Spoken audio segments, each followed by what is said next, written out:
سب سے پہلے لغوی بحث ہے آذا یعوذ، کسی کی پناہ میں آنا، کسی کی حفاظت میں آنا، کسی سے پناہ طلب کرنا۔ یہ مادہ جو ہے مختلف ابواب سے قرآن حکیم میں بھی آیا ہے اور ویسے بھی عام استعمال میں بھی اس کے مصدر مختلف ابواب سے آتے ہیں۔ آذا یعوذ ثلاثی مجرد سے اس کے معنی ہے خود پناہ طلب کرنا، خود حفاظت چاہنا، خود کسی کی پناہ میں آنا۔ یہی مفہوم ہوگا باب تفاعل سے، تعوذ یتعوذ، اسی سے ہمارے ہاں مستعمل ہے لفظ تعوذ کے بعد انہوں نے یہ فرمایا، تعوذ کے بعد تلاوت کی۔ یہی مفہوم ہے باب استفعال سے، استعاذہ، جیسے کہ قرآن حکیم میں آیا ہے فَإِذَا قَرَأْتَ الْقُرْآنَ فَاسْتَعِذْ بِاللَّهِ، استعاذہ۔ اس کا مفہوم بھی ہوگا کسی کی پناہ میں آنا، کسی کی پناہ طلب کرنا خود اپنے لیے، لیکن باب افعال سے اور باب تفعیل سے اس کا متعدی مفہوم بنتا ہے۔ اعاذ یعیذ، کسی اور کے لیے پناہ طلب کرنا یا کسی کو کسی کی پناہ میں دینا، جیسے کہ حضرت مریم کی والدہ سلام علیہما، ان کا قول نقل ہوا ہے قرآن حکیم میں سورہ آل عمران میں، وَإِنِّي أُعِيذُهَا بِكَ وَذُرِّيَّتَهَا مِنَ الشَّيْطَانِ الرَّجِيمِ، کسی کو پناہ میں دینا۔ اسی سے باب تفعیل میں تعویذ کا لفظ بنا ہے، جو ہمارے ہاں عام بول چال میں مستعمل ہے تعویذ۔ تعویذ کے معنی بھی ہوں گے کسی کی پناہ میں دینا یا کسی اور کے لیے پناہ طلب کرنا۔ اسی سے یہ اس میں فاعل ہے المعوذتان، دو پناہ طلب کرنے والی صورتیں یا دو وہ صورتیں جو کسی کو کسی کی پناہ میں دیتی ہیں، انسانوں کو اللہ کی پناہ میں دینے والی ہیں۔ جیسے کہ میں نے عرض کیا، یہ قرآن حکیم میں جو صورتوں کے مابین نسبت زوجیت ہے، جوڑے جوڑوں کی شکل میں ہے، اکثر و بیشتر صورتیں قرآن حکیم کی، اس کی نمایاں ترین مثال یہی ہے۔ بلکہ یہ کہ سورہ فاتحہ جو پورے قرآن حکیم کے لیے ایک دیباچے کے طور پر ہے، مقدمے کے طور پر ہے، خود اپنی جگہ اتنی عظیم صورت ہے کہ اسے خود کہا گیا ہے والقرآن العظیم وَلَقَدْ آتَيْنَاكَ سَبْعًا مِنَ الْمَثَانِي وَالْقُرْآنِ الْعَظِيمِ، اور حضور نے فرمایا کہ سبع مثانی بھی یہ سورہ فاتحہ کی 7 آیات ہیں، اور قرآن عظیم ہے اپنی جگہ مکمل قرآن۔ اس کے بعد جو دو صورتیں آتی ہیں سورہ بقرہ، سورہ آل عمران، ان کو بھی حضور نے ایک نام دیا ہے، لیکن وہ زیادہ مشہور و معروف نہیں ہے۔ الزہراوان، الزہراوین، دو نہایت تابناک اور نہایت روشن صورتیں، سورہ بقرہ، سورہ آل عمران۔ بلکہ ان کے لیے یہ آتا ہے کہ یہ میدان حشر میں غیایتان یا غمامتان کی شکل میں ظاہر ہوں گی، دو ایسی بدلیوں کی شکل میں، یا دو جیسے پرندوں کے جھنڈ جیسے ہوتے ہیں جن سے سایہ ہو جاتا ہے، تو حشر میں ان کا ظہور ہوگا اس صورت میں۔ اور جن لوگوں کو ان صورتوں سے محبت تھی اور جو تعلق خاطر رکھتے تھے ان کے ساتھ، ان پر وہ سایہ کریں گی میدان حشر۔ تو ابتدا میں بھی الزہراوین اور اختتام پر المعوذتین۔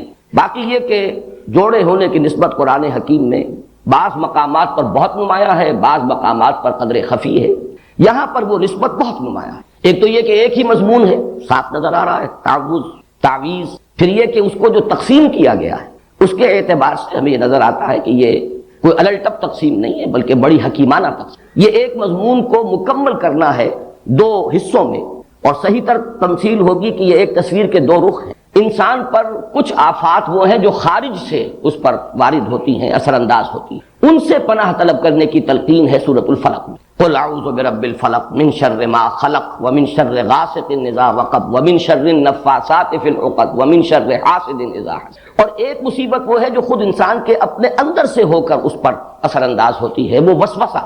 ظاہر بات ہے کہ وسوسہ جو ہے وہ چاہے شیاطین انس کی طرف سے ہو یا شیاطین جن کی طرف سے ہو، وہ خود انسان کے باطن پر اثر انداز ہوتا ہے۔ نفس کے اندر جو داعیات موجود ہیں، اس کا اپنے نفس امارہ، اس کی اپنی حیوانی جبلتیں، اس کے اپنے اینیمل انسٹنکٹس، وہ ہیں کہ جو بھڑکتے ہیں، مشتعل ہوتے ہیں، اور اس سے پھر انسان کے دین اور ایمان کو، اس کی سلامتی کو خطرہ لاحق ہوتا ہے۔ تو بہترین حکیمانہ تقسیم کر دی گئی۔ خارج سے اثر انداز ہونے والے خطرات اور مضرات وہ سورۃ الفلق میں، اور انسان کے اپنے باطن میں سے ہو کر اس کے دین و ایمان پر ڈاکہ ڈالنے والی مصیبت، اس سے تعوذ سورۃ الناس میں۔ پھر ایک اس میں عکسی ترتیب بھی ہے۔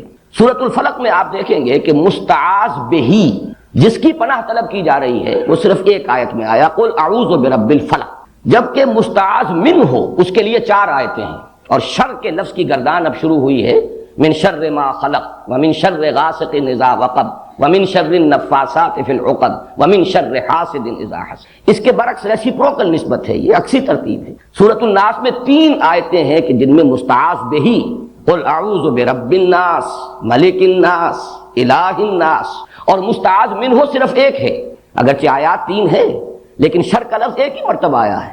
من شر الوسواس الخناس الذي يوسوس في صدور الناس من الجنة والناس، آخری دو آیتیں اسی کی تشریح پر مشتمل ہیں، ورنہ مستعاذ منہ صرف ایک ہے، مستعاذ بہی اگرچہ ذات باری تعالیٰ اپنی جگہ پر تو اکیلی ہے، تنہا ہے، قل هو اللہ احد، لیکن اس کے ساتھ انسانوں کی تین نسبتیں نمایاں کی گئیں، قل اعوذ برب الناس، ملک الناس، الہ الناس، اس کے بعد مستعاذ من صرف ایک آیت پر مشتمل یا ایک شر ہے۔ یہ ہے وہ ریسیپروکل نسبت جو عام طور پر قرآن حکیم کی جو صورتیں جوڑوں کی شکل میں ہوتی ہیں ان کے مضامین میں بالعموم پائی جاتی ہے۔ اس کے ضمن میں ایک بہت ہی حسین نکتہ ہے جو امام راضی نے بیان کیا ہے کہ واقعہ یہ ہے کہ انسان پر جو مصائب یا جو شرور اثر انداز ہوتے ہیں خارج سے، اس کا سارا اثر انسان کے جسم اور جان پر ظاہر ہوتا ہے، جبکہ انسان پر جو شیطان کی وسوسہ اندازی کا اثر ہے وہ در حقیقت اس کے دین و ایمان پر ڈاکہ ڈالتا ہے۔ لہذا مستعاذ بہی جو ہے اس کے ساتھ بہت زیادہ تعلق کی ضرورت ہے، بہت مضبوط ربط کی تعلق ہے، اس لیے ضرورت ہے، اس لیے کہ شیطان کا یہ وسوسہ جو انسان کے دین و ایمان کے لیے خطرہ ہے، اس کے لیے جب پناہ طلب کرنے کی تلقین کی گئی تو قل اعوذ برب الناس، ملک الناس، الہ الناس، اس میں یہ تکرار میں جو زور ہے وہ واقعتاً ادھر اشارہ کر رہا ہے کہ یہ ہے اصل جو مصیبت ہے، اور یہی وجہ ہے اور یہ توازن ہے بڑا حسین کہ وہاں چار شرور اور یہاں ایک شر، لیکن اس اعتبار سے یہ برابر ہیں کہ وہ جتنے مضرتیں ہیں وہ انسان کے جسم و جان پر کسی مصیبت یا تکلیف کی شکل میں اثر انداز ہوتی ہیں، جبکہ یہ مصیبت جو ہے اس کے دین و ایمان پر ڈاکہ ڈالنے والی ہے، جس سے کہ اس کی ابدی زندگی جو ہے حیات اخروی اسے خطرہ لاحق ہوتا ہے۔ تیسری تمہیدی بات ان صورتوں کے بارے میں زمانہ نزول سے متعلق ہے، اگرچہ سلف میں بھی رائے موجود ہے کہ یہ دونوں صورتیں مکی ہیں، اور ہمارے اس دور کے مفسرین میں سے مولانا مودودی صاحب نے بھی اس رائے کو قبول کیا ہے، لیکن اکثر مفسرین کا اس پر اجماع ہے کہ یہ صورتیں مدنی ہیں، اور اس کے ضمن میں خاص طور پر ایک صحیح حدیث صحیح مسلم میں جو موجود ہے حضرت عقبہ ابن عامر رضی اللہ تعالیٰ عنہ سے، میرے نزدیک وہ فیصلہ کن ہے، اس لیے کہ ان کا قول یہ موجود ہے کہ جس رات یہ صورتیں نازل ہوئیں، اور حضرت عقبہ ابن عامر انصاری ہیں، یہ ہجرت کے بعد ایمان لائے ہیں، بلکہ غالباً سن 7 یہ ایمان لائے ہیں، وہی سن جو حضرت ابو ہریرہ کے ایمان لانے کا سن ہے۔ تو جس رات یہ آیات صورتیں نازل ہوئی ہیں اور ایک ہی شب میں نازل ہوئی ہیں، بیک وقت نازل ہوئی، اور یہ بات بھی خاص طور پر جوڑے ہونے کے اعتبار سے قابل غور ہے، قابل توجہ ہے کہ بیک وقت نازل ہوئی لیکن جوڑے کی شکل میں نازل ہوئی، ان کو ایک جوڑے کی صورت دے کر نازل کیا گیا، حالانکہ اس پورے مضمون کو کسی ایک صورت میں بھی جمع کیا جا سکتا۔ تو صبح کے وقت حضور نے فرمایا حضرت عقبہ ابن عامر سے رضی اللہ تعالیٰ عنہ کہ کیا تم نے دیکھا آج جو مجھ پر آیات نازل ہوئی ہیں، الفاظ یہ ہیں حضور کے الم تری آیات انزلت اللیلۃ لم یری مثلہن، ویسی آیات اس سے پہلے کبھی نہیں دیکھی گئیں، اور حضور کا یہ معمول بھی ہمیں ہمارے علم میں ہے کہ آپ اس سے پہلے مختلف آپ سے دعائیں منقول ہیں تعوذ کی، مختلف الفاظ میں آپ اللہ تعالیٰ کی پناہ طلب کیا کرتے تھے مختلف آفات سے، لیکن جب یہ صورتیں نازل ہو گئی تو پھر آپ نے اپنی بقیہ تمام دعاؤں کو ترک کر کے صرف انہی دونوں صورتوں کو معمول بہی بنا لیا، انہی کے ذریعے سے تعوذ، اس لیے کہ اب یہ جامع ترین کلمات ہیں، لم یری مثلہن، ان جیسی تو آیات دیکھی ہی نہیں گئی۔ پھر یہ کہ ثانوی طور پر اس چیز کو تقویت پہنچاتی ہے یہ بات بھی کہ حضور صلی اللہ علیہ وسلم پر جو جادو کیا گیا اجمالاً اس کی روایات صحیحین میں موجود ہیں، بخاری اور مسلم دونوں میں، اگرچہ تفصیلات اس کی ان روایات میں ہیں کہ جو دوسری کتابوں میں ہیں، جو درجہ دوم کی کتابیں ہیں شاہ ولی اللہ دہلوی رحمۃ اللہ علیہ کی تقسیم کے مطابق، لیکن اصولاً یہ بات طے ہے کہ حضور پر لبید ابن عاصم نے جادو کیا، اور اس جادو کے کچھ اثرات بھی عارضی طور پر آپ پر ظاہر ہوئے، اور ان صورتوں کی نزول کا یہ بھی ذکر آتا ہے کہ در حقیقت اسی جادو کے اثرات کو زائل کرنے کے لیے اللہ تعالیٰ کی طرف سے یہ دو صورتیں ہیں جو حضور کو تلقین فرمائی گئی، اس سے بھی اس چیز کو تقویت حاصل ہوتی ہے کہ یہ صورتیں مدنی ہیں۔ اب آئیے ہم سورۃ الناس کا مطالعہ شروع کرتے ہیں۔ معوذتین کے بارے میں ایک بات اور نوٹ کر لیجئے، اور یہ میں نے سورہ اخلاص کے درس کے ضمن میں عرض کی تھی کہ ان دونوں کا تعلق ایک جوڑے کی شکل میں یہ دونوں صورتیں ہیں، قل اعوذ برب الفلق، قل اعوذ برب الناس، اور دونوں کا ایک بڑا معنوی اور گہرا ربط ہے سورہ اخلاص کے ساتھ، اور سورہ اخلاص کے ساتھ یہ جڑی ہوئی ہیں لفظ الصمد کے حوالے سے، قل هو اللہ احد اللہ الصمد، اور صمد کے لفظ کے اگرچہ بہت سے معنی بیان ہوئے ہیں، مختلف تعبیرات کی گئی ہیں، لیکن جس چیز پر کہ تقریباً اجماع ہے، صمد وہ ہستی ہے جس کی طرف رجوع کیا جائے پناہ کے لیے، مدد کے لیے، جس کی پناہ حاصل کی جائے، جس کی پشت پناہی چاہی جائے، جیسے کہ وہ چٹان کہ اگر جنگ ہو رہی ہو، کہیں مقابلہ ہو تو جس لشکر کے پیچھے چٹان ہے وہ گویا کہ محفوظ ہے، اس کا عقب جو ہے، اور اس اعتبار سے ہمیشہ وہ چٹان کو اپنے پیچھے رکھ کر یا کوئی پہاڑ کے دامن میں آ کر، تاکہ ایک طرف سے خطرہ ہو صرف سامنے سے، پیچھے سے کوئی خطرہ لاحق نہ ہو، تو اس چٹان کو بھی صمد کہا جاتا ہے۔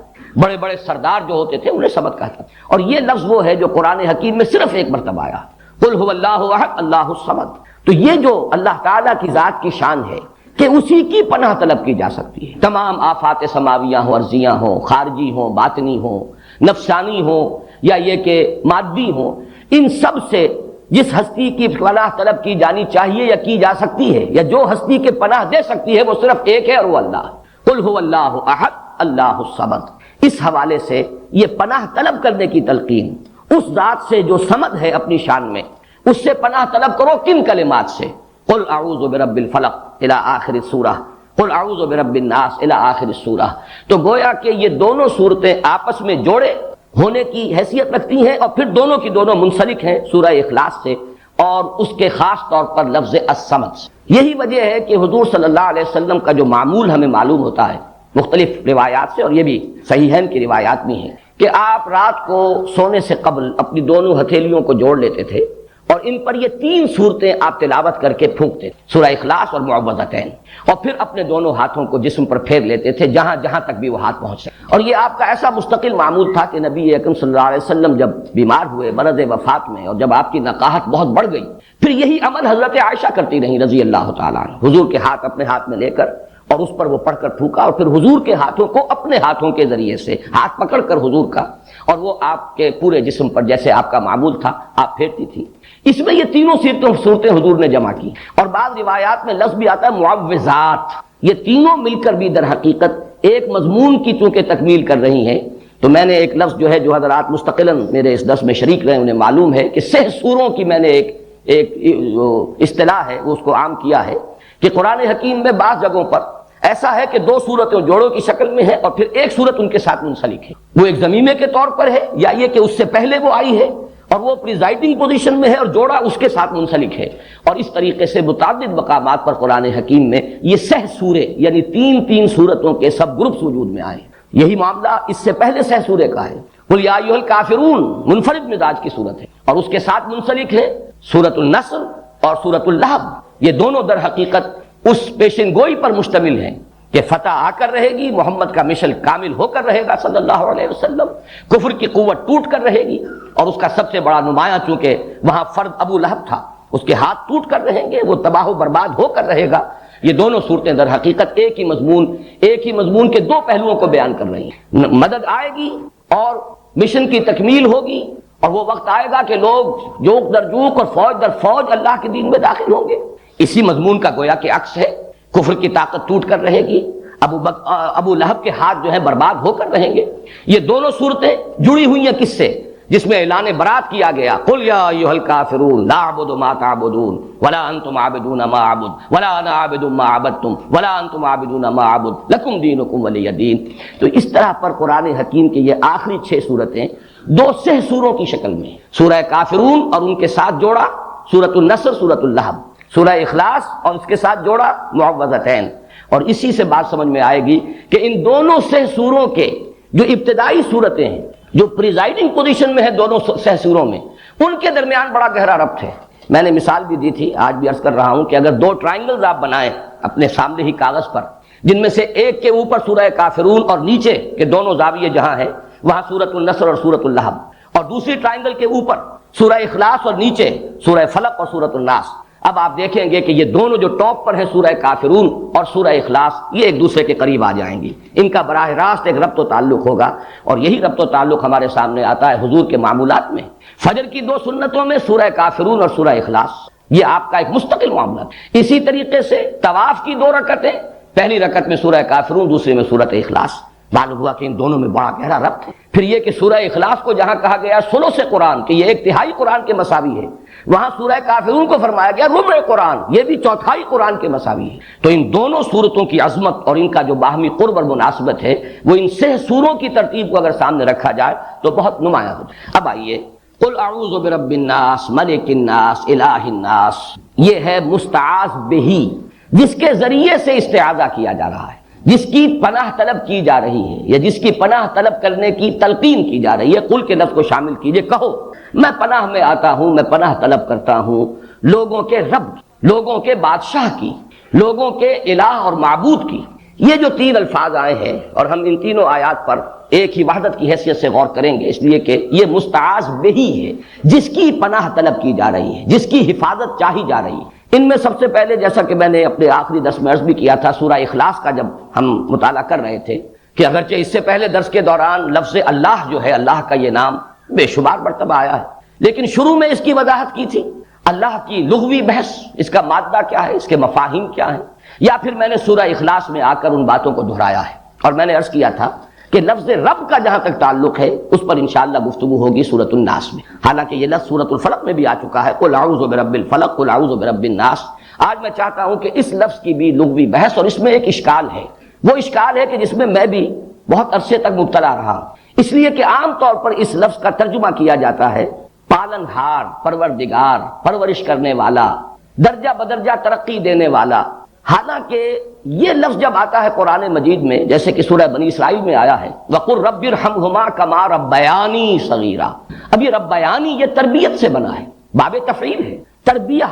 اب یہ کہ یہ مادہ را با با سے ہے یا را با وا سے ہے، اس میں بڑی بحث اور بڑا اشکال مجھے بھی رہا، اس لیے کہ در حقیقت را با با رب، اس کا اصل مفہوم جو سمجھ میں آتا ہے وہ ہے مالک ہونا، رب الدار، گھر کا مالک، رب المال، مال والا جس کی انویسٹمنٹ ہے، مضاربت اگر ہے، ایک شخص جو ہے اس نے انویسٹ کیا ہے وہ رب المال ہے، اور دوسرا شخص جو ہے وہ مضارب ہے، وہ کام کر رہا ہے، محنت کر رہا ہے۔ تو رب کا لفظ جہاں بھی آتا ہے در حقیقت اپنے اصل مفہوم میں، اس کا مفہوم جو ہے لغوی، مجھے جو اشکال لاحق رہا وہ یہی تھا کہ وہ تو اس کے استعمالات کا اگر ہم جائزہ لیں تو وہ تو مالک ہونے کے مفہوم میں آتا ہے، رب المال، رب الدار، رب البیت۔ اس میں رب کا لفظ، اب جیسے خاص طور پر رب البیت، یہ جو خانہ کعبہ ہے اس کا رب، خانہ کعبہ کی تو کوئی تربیت نہیں، اس کی کوئی پرورش نہیں، اس کا کوئی پالنا پوسنا نہیں، وہاں تو در حقیقت رب کا مطلب مال، جیسے رب المال ہے اسی طرح رب الدار ہے، مال والا، گھر والا، مال کا مالک، رب کا مالک، وہ گھر کا مالک۔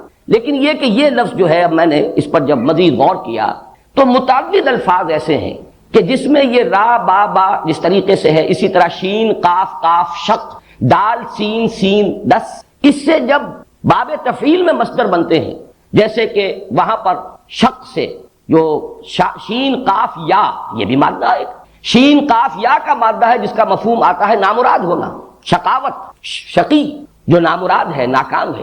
اب جب سورہ طٰہٰ میں لفظ آیا طٰہٰ ما انزلنا علیک القرآن لتشقیٰ، طٰہٰ ہم نے یہ قرآن آپ پر اس لیے تو نازل نہیں کیا، وہاں ترجمہ میں دیکھتا ہوں کہ آپ مشقت میں پڑھیں، حالانکہ مشقت کے لفظ کے لیے مادہ آنا چاہیے شین قاف قاف، وہاں شین قاف یا ہے تشقا، تو یہ ایک اشکال رہا میرے ذہن میں۔ اسی طریقے سے دسا، دال سین سین، اور دسا یہ جو آیا ہے قد افلح من دساہا وقد خاب من، قد افلح من زکاہا وقد خاب من دساہا، یہاں پر بھی وہ اشکال ہے۔ تو یہ اشکال ہوا امام راضی کی جب تفسیر میں پڑھ رہا تھا سورۃ الشمس کی، تو انہوں نے بعض نحویین کا یہ قول نقل کیا کہ یہ مادے در حقیقت دال سین سین اور دال سین یا، یہ بہت ایک دوسرے کے برابر ہم مانی ہے، بلکہ ایک ہی لفظ کی بدلی ہوئی شکل ہے۔ یہی اصول اگر ہم اس کا اطلاق کریں را با با اور را با وا پر، تو اس کا مطلب یہ ہے کہ یہ دونوں الفاظ بہت قریب ہیں، ان کو علیحدہ مادے بھی کہا جا سکتا ہے اور ایک مادہ بھی قرار دیا جا سکتا ہے۔ چنانچہ میں نے جب تحقیق کی ہے تو عجیب صورت سامنے آئی کہ لغت کے ایک بہت بڑے امام اور خاص طور پر مفردات القرآن کے مصنف، اتنی عظیم کتاب لکھنے والے امام راغب اصفہانی، انہوں نے را با با کے مادے کے ساتھ، اس میں رب کے ساتھ صرف ربا یربی کو ایک ہی کہا ہے کہ یہ ربا یربی تربیت، اور را با با یہ در حقیقت ایک ہی مادہ، یہ دو مادے علیحدہ ہی نہیں۔ جبکہ فؤاد عبد الباقی، اس نے جو کتاب لکھی ہے المعجم المفہرس لالفاظ القرآن الحکیم، اس نے اس کو بالکل برعکس رب کے ساتھ صرف اربابن، ربیون، ربانیون، ربائب کے لفظ کو جمع کیا ہے، باقی اربا یربی، ربا یربی، ان سب کو وہ ایک علیحدہ جو مادہ ہے اس کے ساتھ لیتے ہیں۔ اس اعتبار سے ان میں جو قرب ہے، ان میں جو ترادف پیدا ہو گیا ہے، اور دو اتنے عظیم جو ہمارے مفکرین ہیں لغت کے ماہرین، ان میں بھی یہ اختلاف پیدا ہوا، تو اس کی بنا پر یہ سمجھیے کہ یہ رب کا مفہوم جو عام طور پر عام ہو گیا ہے، پالنے والا، پوسنے والا، یہ اس وجہ سے ہے کہ یہ را با وا اور را با با یہ دونوں بالکل ہم مانی اور ایک دوسرے کے قریب اور مترادف یہ مادے ہیں۔ اس لیے عام طور پر ترجمہ جب بھی رب کا کیا جائے گا تو پالن ہار، پروردگار، پالنے والا، پوسنے والا، بلکہ یہ کہ امام راغب اصفہانی نے تو کہا ہی یہ ہے کہ را با با ہے ہی تربیہ، اور تربیہ کا مفہوم کیا ہے کسی شے کو حالن فحالن ترقی دینا، درجہ بدرجہ ترقی دیتے ہوئے اس کے نقطۂ عروج تک، اس کے نقطۂ کمال تک پہنچا دینا، یہی لفظ رفع کا اصل مفہوم ہے۔ اس کے بعد آئیے دوسرا لفظ ملک، اس میں بھی نوٹ کیجئے ملکیت، مالکیت اور اس سے آگے ملکیت، بادشاہت، یہ بھی مادہ تو ایک ہی ہے۔ یہی وجہ ہے کہ سورہ فاتحہ میں مالک یوم الدین بھی ہے اور ملک یوم الدین بھی اس کی قرات موجود۔ مالک اور ملک میں کوئی فرق نہیں، اس لیے کہ ملکیت ہی پہ سارا معاملہ ہے۔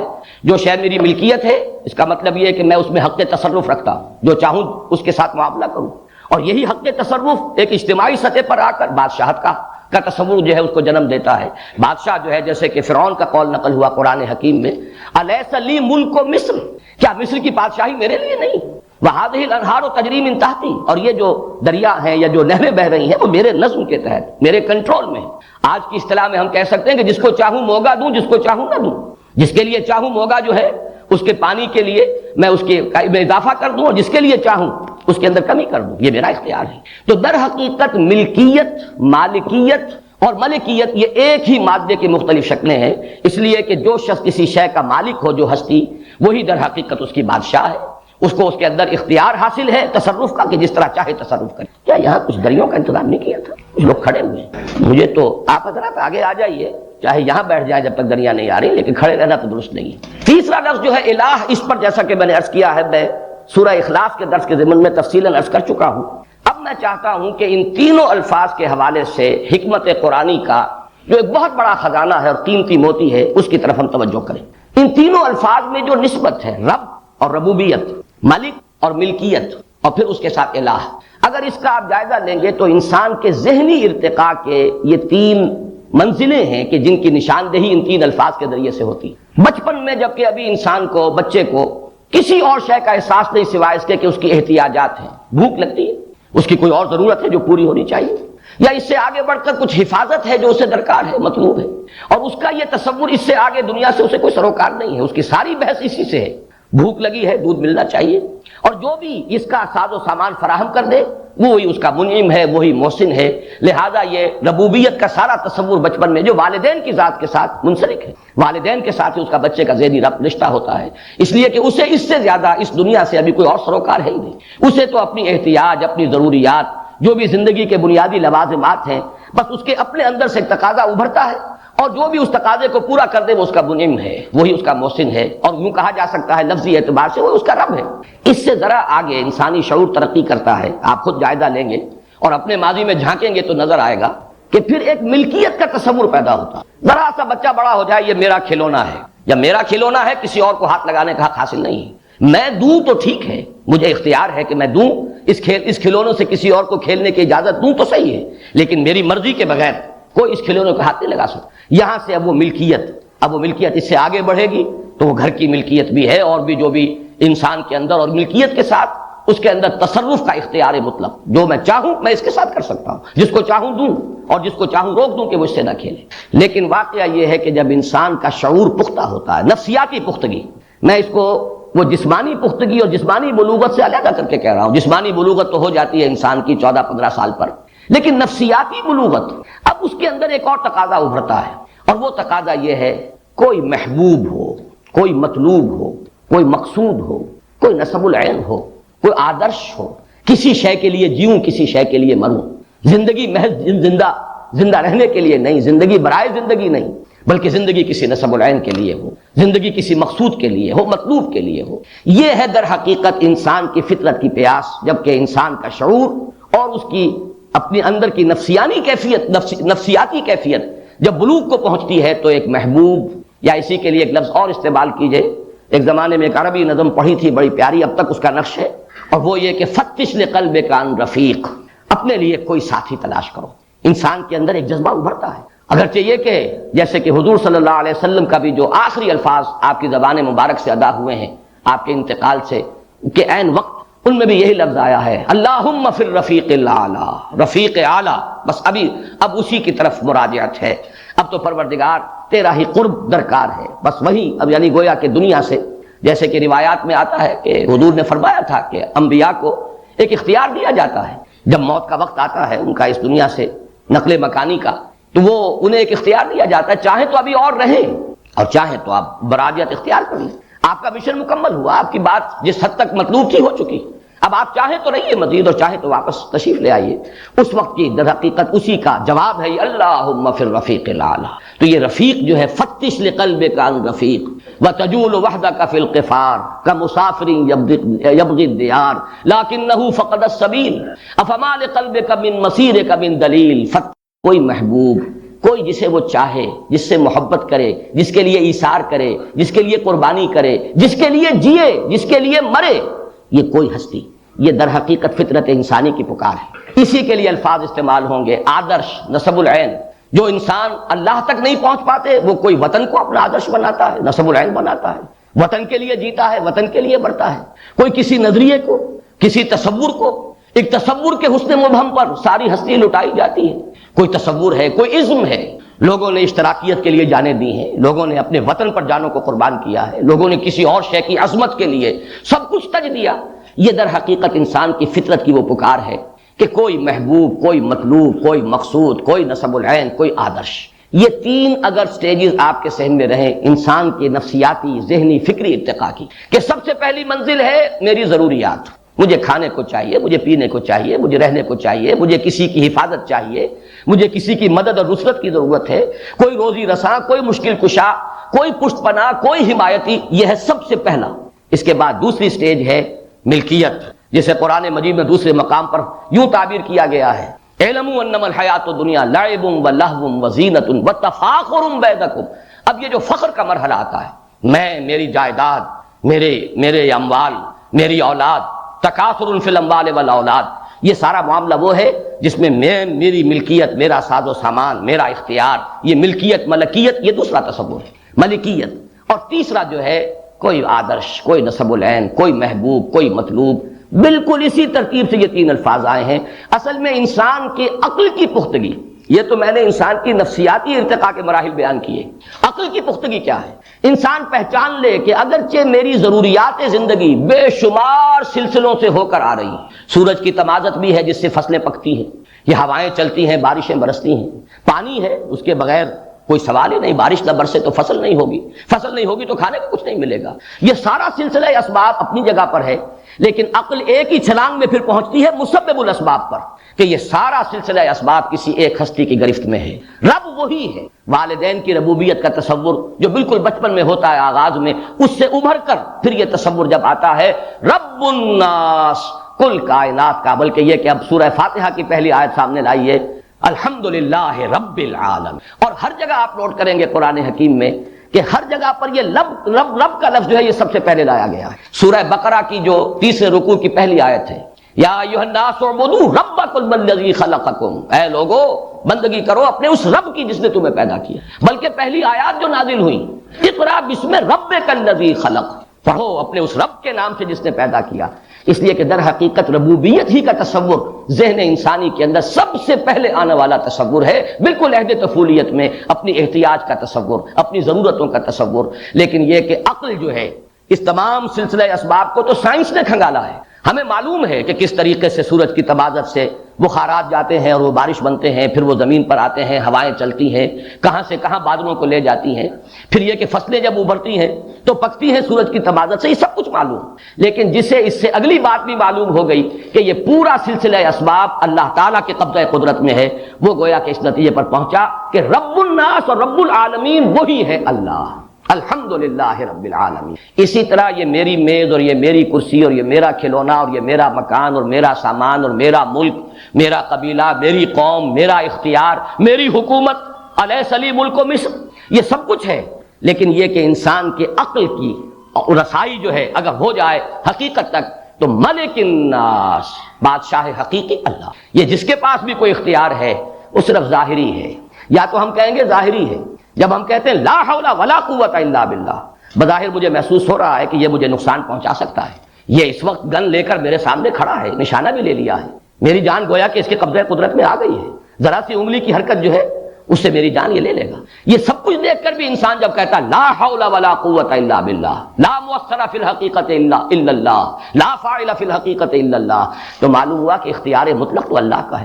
تمام اسباب مادی جمع ہو جائیں تب بھی اختیار ان اسباب میں اس کا نہیں ہے کہ نتیجہ ضرور نکال دیں، الا باذن اللہ، مگر اللہ کا اگر اذن ہو تو نتیجہ نکلے گا، اللہ کا اذن نہیں ہے تو نتیجہ نہیں نکلے گا۔ اس لیے کہ بادشاہ حقیقی صرف اللہ، مختار حقیقی صرف اللہ ہے، مختار مطلق صرف اللہ ہے۔ اسی تصور سے در حقیقت وہ جو ہمارے ہاں الحمدللہ کہ آج کل تو بہت سے لوگ یہاں ایسے پیدا ہو گئے ہیں جو قرارداد مقاصد کو ہوکس قرار دے رہے ہیں۔ الطاف گوہر صاحب کا جو مضمون شائع ہو رہا ہے مسلم میں اب سلسلے وار، اس کی پہلی قسم میں انہوں نے قرارداد مقاصد کو ایک ہوکس قرار دیا، ایک فراڈ قرار دیا۔ لیکن واقعہ یہ ہے کہ وہ تو میں سمجھتا ہوں کہ اس صدی کے بڑے عظیم واقعات میں سے ایک واقعہ ہے کہ اس 20ویں صدی کے نصف کے قریب ایک پوری قوم 10 کروڑ کے، اس وقت بھی ہم تھے، پاکستان 2 حصوں پر مشتمل تھا، اس وقت بھی ہماری آبادی 10 کروڑ سے متجاوز تھی، اگرچہ آج اتنے عرصے کے بعد صرف یہ نصف حصہ جو ہے بلکہ نصف سے کم تر حصہ بھی 10 کروڑ سے آگے بڑھ گیا، لیکن اس وقت بھی پورا پاکستان 10 کروڑ سے زائد آبادی پر مشتمل تھا۔ اتنی بڑی ایک قوم نے اس بات کا اقرار کیا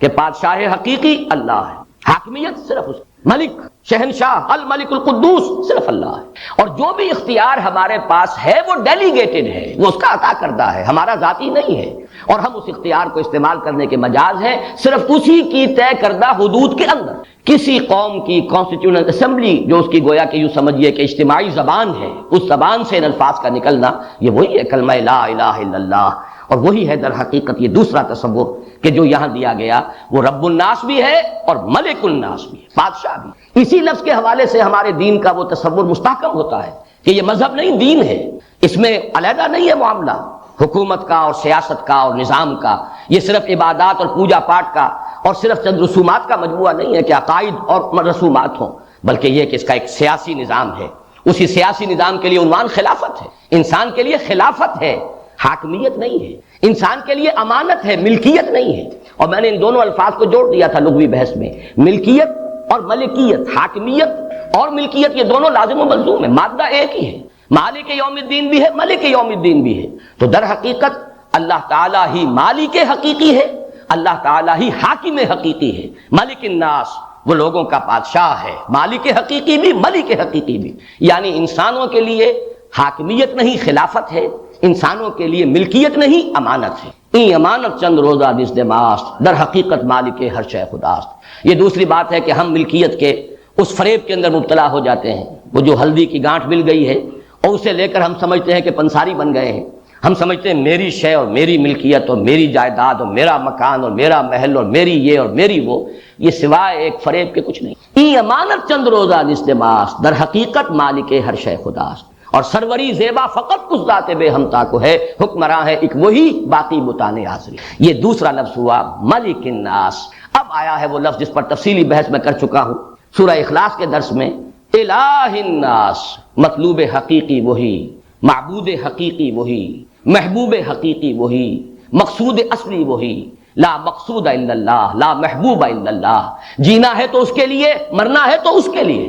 قل ان صلاتی و نسکی و محیای و مماتی للہ رب العالمین۔ جیسے کہ انسان حقیقت میں وہی انسان کہلانے کا مستحق ہے جس کا کوئی نسب العین ہے، جس کا کوئی آدرش ہے، جس کا زندگی میں کوئی مقصد ہے، جو محض زندگی کے لیے، جینے کے لیے نہیں جی رہا بلکہ کسی مقصد کے لیے، نسب العین کے لیے جی رہا ہے۔ اور وہ نسب العین وہ حقیقت میں جب انسان کی عقل اگر وہ پختگی کو پہنچ گئی ہو تو وہ پہچان لے گا کہ مطلوب حقیقی، محبوب حقیقی سوائے اللہ کے کوئی نہیں۔ یہ ہے آخری منزل انسانی فکر کے ارتقاء کی، لہذا یہاں اس ترتیب سے لائے قل اعوذ برب الناس۔ علامہ اقبال نے اسی فکر کو مختلف انداز میں بیان کیا ہے، یزداں بکمن داور ہمت مردانہ۔ یہ کیا اصل میں الفاظ ایسے ہیں کہ جس سے ذرا آدمی چونک بھی جاتا ہے، بات کیا کہی جا رہی ہے۔ آپ کو معلوم ہے کہ کمند جو ہے وہ استعمال کی جاتی تھی فصیل کے اوپر چڑھنے کے لیے۔ انسان پہلے اپنے زور بازو سے کمند کو پھینکتا تھا اوپر، جتنی اونچائی پر جا کر وہ کمند اٹک جائے گی اتنا ہی انسان اب اس کے سہارے سے جا سکتا ہے۔ اگر وہ 20 فٹ تک گئی ہے تو آپ 20 فٹ تک ہی جا سکتے ہیں، آگے تو نہیں جا سکتے۔ اگر آپ نے 40 فٹ تک پہنچا لی ہے تو آپ 40 فٹ تک پہنچ جائیے۔ تو پہلے کمند پھینکیے بلند، اور اس کے بعد آپ اس بلندی تک خود پہنچیں گے۔ یہ جو سورہ حج کے اندر فرمایا گیا ضعف الطالب والمطلوب، اگر مطلوب گھٹیا ہے تو طالب بھی گھٹیا ہی رہے گا، آدرش پست ہے تو انسانی شخصیت پست رہے گی، نسب العین جو ہے وہ بہت ہی نیچے ہے، لو ہے، تو انسانی شخصیت بھی بہت نچلی سطح پر رہے گی. آدرش بلند ہے، نصب العین بلند ہے، آپ کا مقصود و مطلوب بلند ہے، تو اب آپ کی اپنی شخصیت کو ترفع حاصل ہوگا اس کے حوالے سے. اسی کو کہا گیا ضعف الطالب والمطلوب. اگر مطلوب کمزور ہے تو طالب بھی کمزور، مطلوب پست ہے تو طالب بھی پست. کسی نے وطن کو بنایا، کسی نے قوم کو بنایا، کسی نے اولاد کو بنایا. کتنے ہی لوگ ہیں جو صرف اولاد کے لیے جیتے ہیں، اپنی توانائیاں انویسٹ کر دیتے ہیں صرف اولاد کے لیے. ان کا مقصود و مطلوب اولاد ہے، اس کے سوا کچھ نہیں. کوئی بلند تر نصب العین نہیں. کچھ لوگ ہیں جو صرف اپنی ذات، اپنے ہی حسن کا دیوانہ بنا پھرتا ہوں، اپنی ہی حریم ذات کے گرد طواف کرتا رہتا ہے انسان، اپنی ہی خود غرضیاں اور اپنے ہی مفادات اور اپنے ہی لیے کوئی شہرت، اپنے ہی لیے کوئی وجاہت، یہی ان کا مطلوب و مقصود بن جاتا ہے. بہرحال پست نصب العین ہوگا، آپ کی اپنی شخصیت بھی پست رہے گی. اعلیٰ اور بلند نصب العین ہوگا، آپ کی اپنی شخصیت کو ترفع حاصل ہوگا. تو در حقیقت عقل کی پختگی کیا ہے؟ پھر میں نوٹ کر دوبارہ دہرا رہا ہوں اپنی بات کو. ایک ہے انسان کا ذہنی اور نفسیاتی ارتقاء.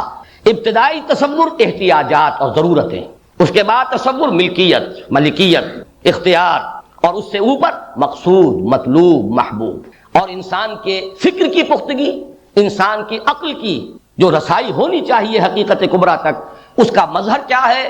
وہی ایک ذات، وہی ذات واحد عبادت کے لائق، زبان اور دل کی شہادت کے لائق. وہی ہے رب، وہی ہے ملک، اور وہی ہے الہ.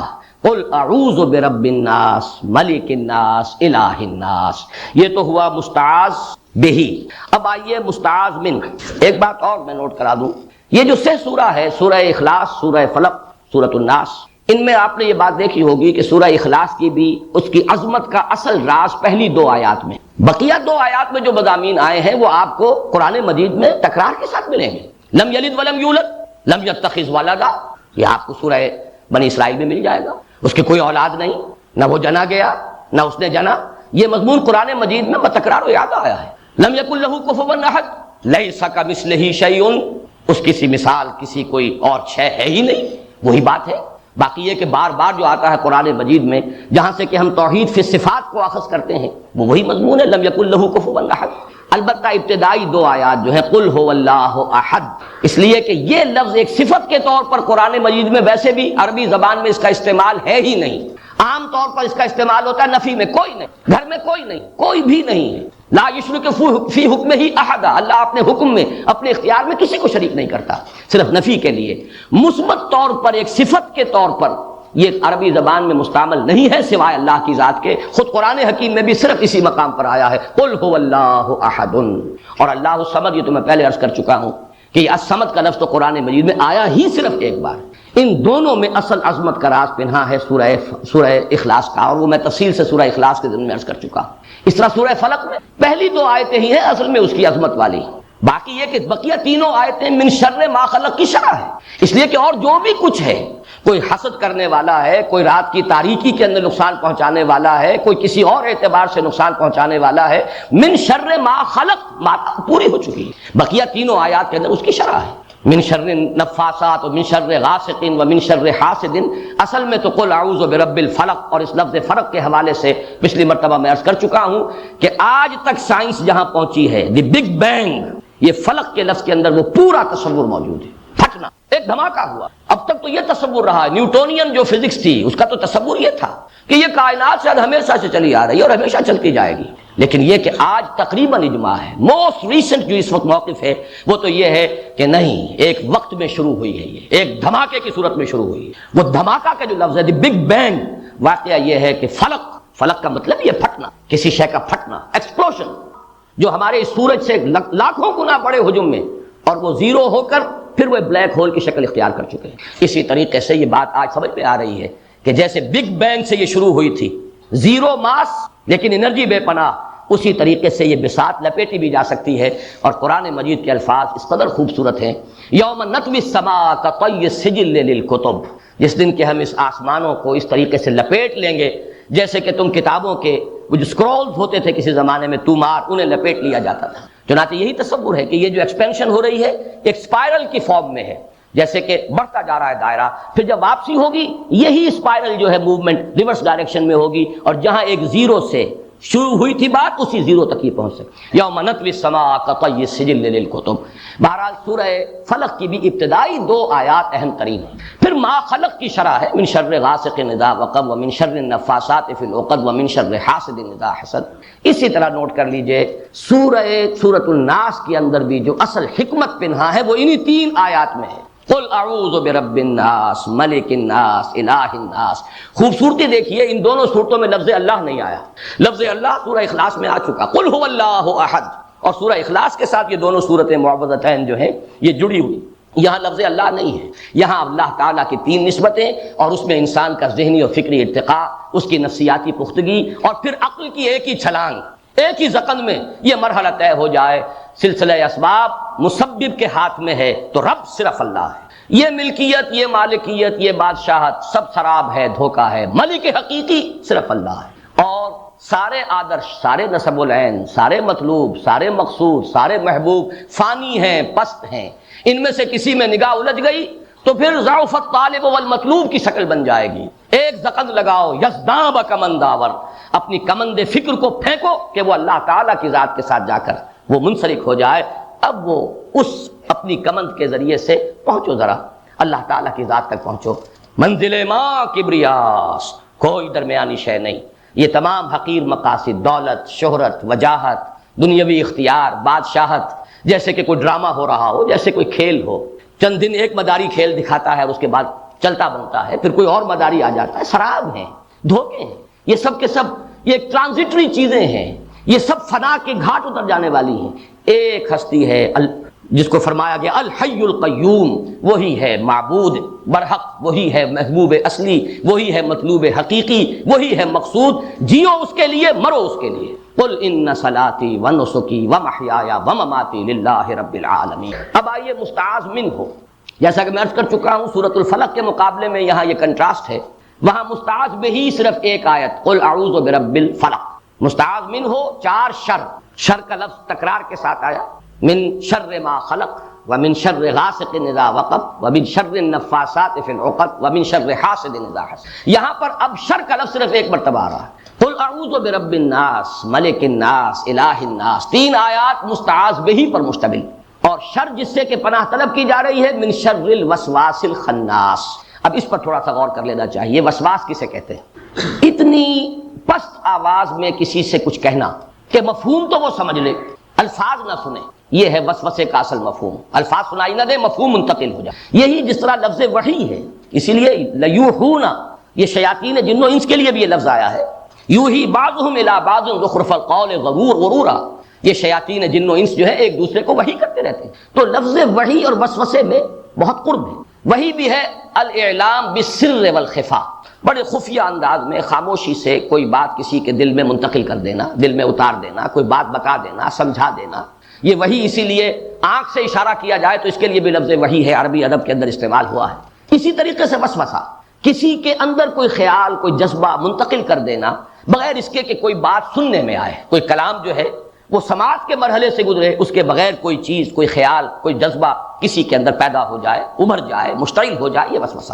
لفظ وسواس کے بارے میں علامہ زمخشری نے جو بحث کی ہے اسی کو تقریباً تمام مفسرین نے قبول کیا ہے کہ وسوسہ اسم ہے اور وسواس بھی اسم. اس سے جو مصدر بنے گا وہ وسواس ہے، واو کے زیر کے ساتھ. جیسے کہ زلزال یہ مصدر ہے، زلزلہ اور زلزال یہ ہم معنی ہیں، زلزال ہے جو مصدر ہے. اسی طریقے سے وسوسہ اور وسواس ہم معنی ہے، اسم ہے، البتہ اس سے مصدر جو ہے وہ وسواس ہے.